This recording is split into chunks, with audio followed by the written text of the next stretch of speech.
Asosiasi Profesor Doktor Hukum Indonesia atau APDHI wilayah Sumatera menggelar seminar nasional ke-8 di Medan. Pembahasan seminar ini terkait rancangan Undang-Undang Kitab Undang-Undang Hukum Acara Pidana RUU KUHP yang direncanakan mulai berlaku pada 2026.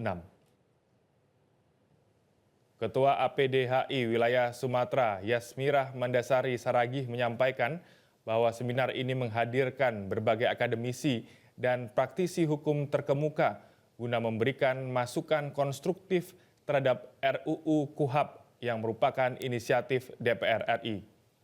Kegiatan ini bertujuan untuk memperkuat kolaborasi antara akademisi dan praktisi hukum dalam memberikan rekomendasi bagi sistem peradilan pidana yang lebih efisien dan berkeadilan bagi masyarakat.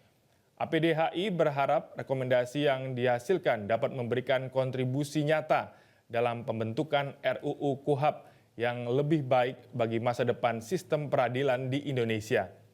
Sementara itu, Kepala Departemen Keterangan APDHI wilayah Sumatera Utara, Alpi Sahari menegaskan RUU KUHP membawa kembali prinsip dominus litis yang berpotensi menciptakan ketimpangan dalam sistem peradilan pidana.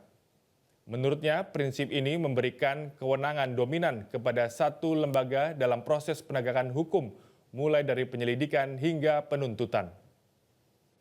Download Metro TV Extend sekarang.